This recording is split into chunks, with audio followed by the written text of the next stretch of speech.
Maroy Bapao Pizeri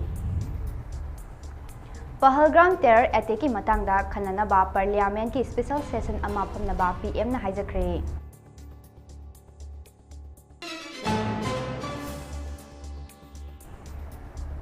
Pakistan sagoluba anti-nation kuntramari jela thamjinkre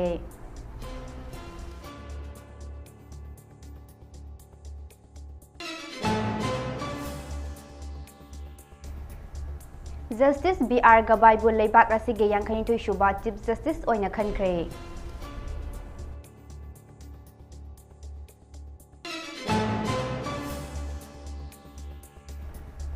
Visakhapatnam ge Simhachalam Hilda Wal Ningkhaibada Lai Khuramba Lakpa Miyoi Taret Siri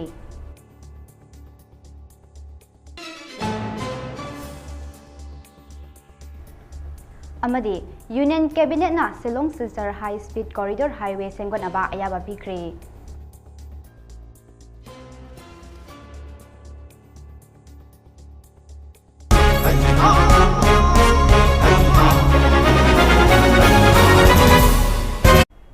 Krumjari Mami TV na sadok chaba Chinglon Wangmagi Mapao mi eng tabiri ba pumnamakpo ALINA MUTUM na taram na okchari pau sadok na pizari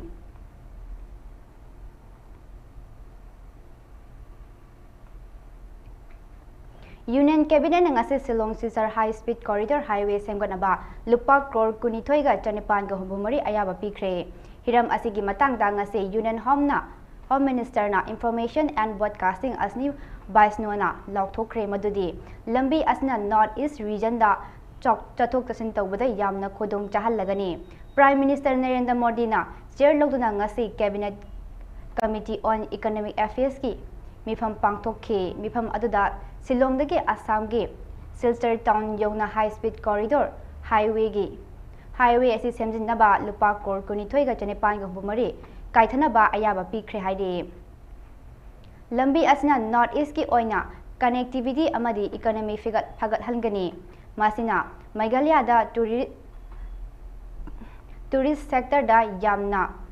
kana halagani masina lambi asida hana leiramba traffic ki volume yamna singthaningai oiba mongda hingat halagani lambi asina mapung fana semba loiraba matamda Meghalaya Assam Manipur Mizoram amadi Tripura da socio economic phagat hanbada natana employment generate su tawgani haike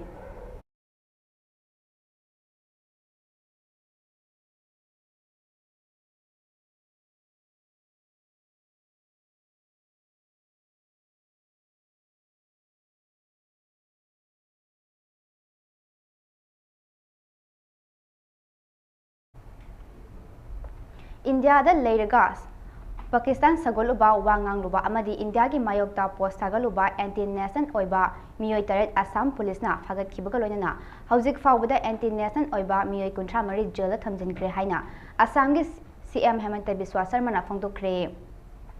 mahakna haiki phagalaba anti-nation oiba miyoi sing adu Kasar Chirang Haijalkandi Kampur Lakipur Sonipur amadi South Salmara district tagini ngarang su miyoi kya phagatuna Pakistan sagot pa anti-nation oiba miyoi singi mathakta drive chathake makha tana su chathagi gani laibak asigi oiba phibam asida asigumba miyoi singna miyambu lana lamjing naba hotnari basi action lakhat kani phagalaba miyoi sing asida natana anti-nation oiba thabak thoram kaya makha tana chatharak labadi hena kanna charak pigani phagalaba miyoi sing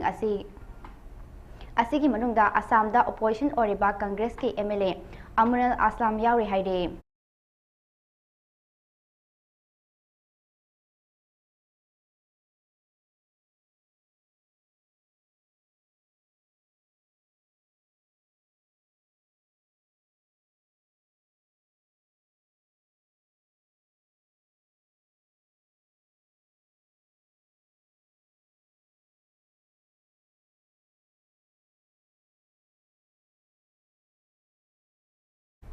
Ministry of Law and Justice na ngasi notification ama thokna Justice Bustan Ramkrishna Gabai bu India gi yankhani shuba Chief Justice oina khankre nongna khalaba Justice BR Gabai mathang thagi tang taramari da India gi President oina aronba ngakpagi wasak logani haide Procedure gi matung inna Chief Justice Sanjit Khanna na tha asigi tara tarukta center da Justice B.R. Gabai bu recommend tawkhe. Justice B.R. Gabai na yamdrabada tha taruk thabak asigi Chief Justice oina leirgani amasung chahi asigi December kulhumdoi da masagi chahi humphumanga suraduna thabak tagi pothagani. Hojik Chief Justice oriba Sanjit Khanna gi matungda Justice B.R. Gabai na khwaidigi senior oiba Supreme Court ke Judge oribani. Mahaki appointment asi President Draupadi Murmu na ayaba pikre haire.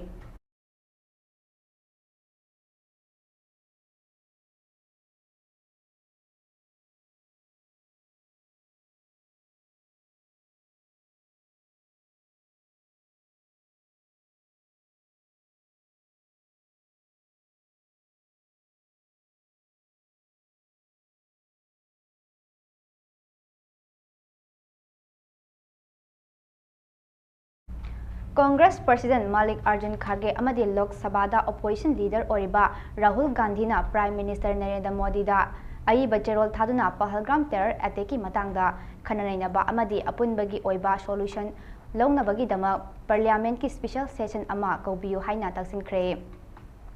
Center lenga na terror attack asida Janaba khudingmak ahak pacherak pigani haina laktokhibasu leikre. Congress President Malik Arjun Kharge na phongdokhibada asigumba laibaki luraba tanja asida Parliament House animaki special session pangthokpa haiba asi tangai phade haina opposition na lowe. Special session asina Pahalgam terror attack amasung masiga manaba tamthiba thawung singda amata oina punna leptuna wakhalonda solution loduna thabak tawba ngamni haibadu utkadawribani haina su Congress President Malik Arjun Kharge na phongdokre.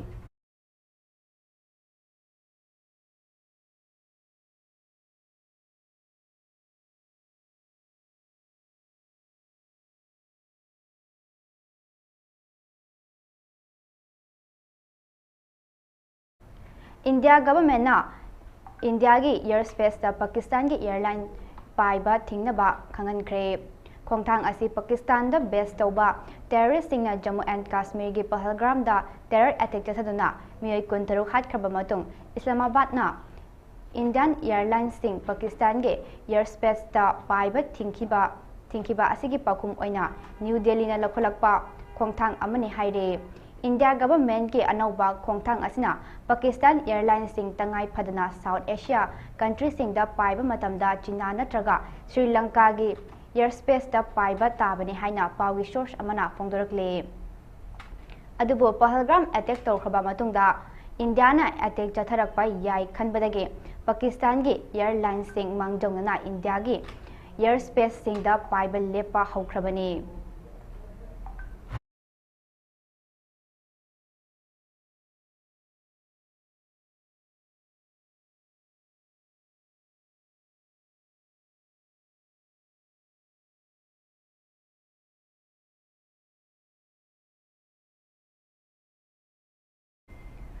Visakhapatnam gi Simhachalam Hilda Wal Ninghabida Lai Kuramba Lakpa Miyoi Taret Sire. Andhra Pradesh ki Visakhapatnam da Leiba Simhachalam Hill Top da Leiba Sri Barhasa Lakshmi Naran Simha Lakshmi Lai Kuramba Lakpa Miyoi Taret ngasi ayuk Wal Ningharakpada Sire. Thogdok adu ngasi ayuk pung 3 rom tabada thokibani haire. Thogdok adu da miyoi kharasu asok apan nangki haire. Paugi source amana hai Simhachalam Hill Top da Leiba Sri Barasa Lakshmi Naran Simha Lakshmi gi Swami gi Chahi gi festival Chandano Sabam Chatharibani Masing Yamlaba Miyoi Kaya festival yauba laknake Miyoi Kaya na Sri Barasa Lakshmi Naran Simha Lakshmi Lai Swami Lai Kuramnaba Kiuda Leptuna Leiringaida Nong Khanghodana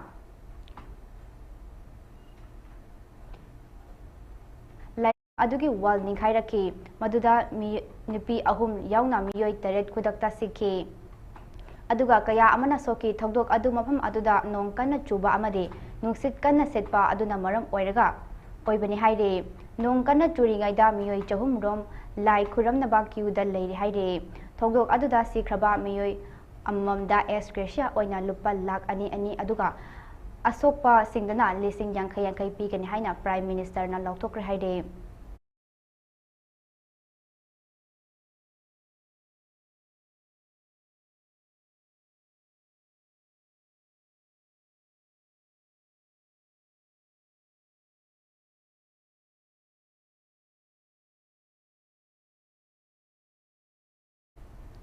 Kamala Prasad Trini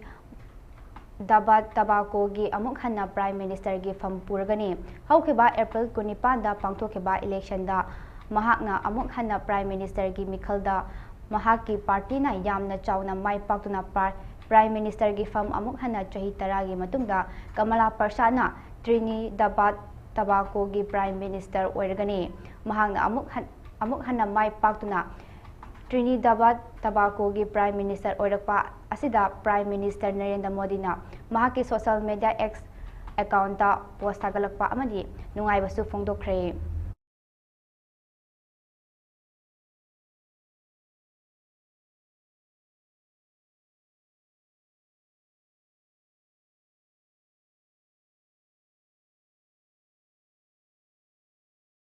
India amasung Pakistan gi umkhatnaba hengalaklingai jerakta IOK hacker haiba mingthonba Pakistan gi group amana Indian Army gi tongan ba website amadi database kaya target tawna hack townaba thawung India Army na mai pakhankhidre haide Pakistan group asna Srinagar amadi Reniketa Leba Army gi public school sing Army Welfare Housing Organization amadi Indian Air Force gi placement portal yauna public website kaya hack townaba honakibani haire adubu India Army ge cyber security framework na hack townaba honarakliba thawung adu mai pakhankhidabani haina Army ge authority na phongdorakli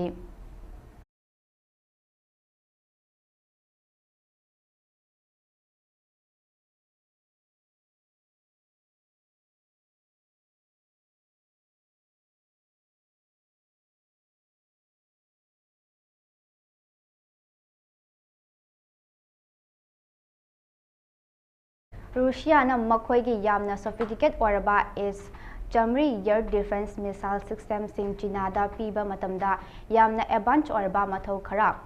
block toraga pirakpada China da yamna nungaitaba pokhalle haina local news portal gi report amana haide Russian S-Jamri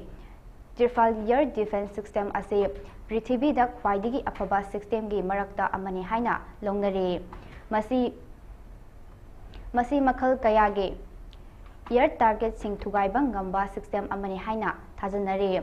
S-Jamri kayamuram leinaba ing lising aniga taramari da donor million kayage contract ama Russia na sign tongnake China system asida asa kaya tawrabasu Russia na S-Jamri yonba matamda masagi interest kaihannaba honaki haire China na hajat matung ina Russia na China da supply tawkiba system sing adudi icham chamba aduga yamna function kaya block toraga virgin ni haire Chinese journalist sing na phongdokhibagi matung ina Russia na S-Jamri system sing yonba matamda technology gi aronba kaya ngakthoknaba amasung copy tawba ngamdanaba honake masi foreign army sing ni Russian force ka lamda tawba ngamdanaba senbani haire S-Jamri yengnabada icham chamba system sing asi China na kha thangba romda deploy tawri haina news portal na haike adubo kaidongnungda Russia gi yengnaba oirakloi haina chetna thajaba leibak asidadi masigi index weapon system sing asigi mahum kham thengna mapangal thokpa system oina launare masigi khudam oina index 1 India amasung index ke oiba weapon system sing ge marakta so khetnaba kaya leigani haina Russian defense expert na haike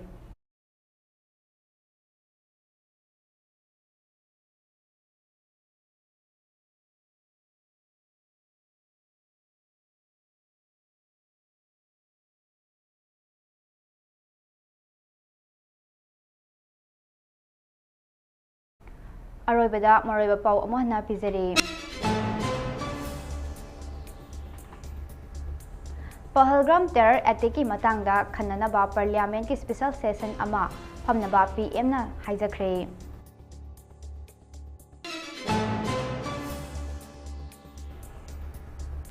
Pakistan सगुल्लुबा anti nation 53 jail थमजिनख्रे।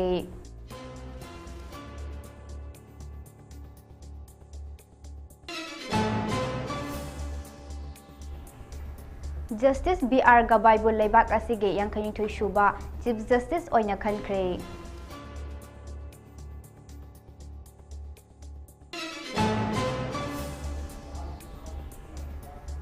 Visakhapatnam गे सिम्हाचलम हिलदा world निखाइबदा लाई खुरंबा लाकपा मियोय तरेत सिरे।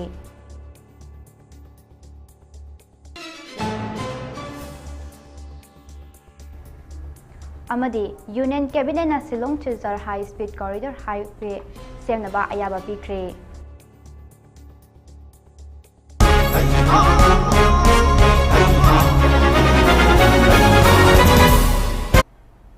हौजिकी ओइना ममी टीवी ना संदोकचबा चिंगलोन वांगमगी मापाओ लोइसिनजरे मखा ताबा पाउगिदमक मियेंग तादना लेबियो।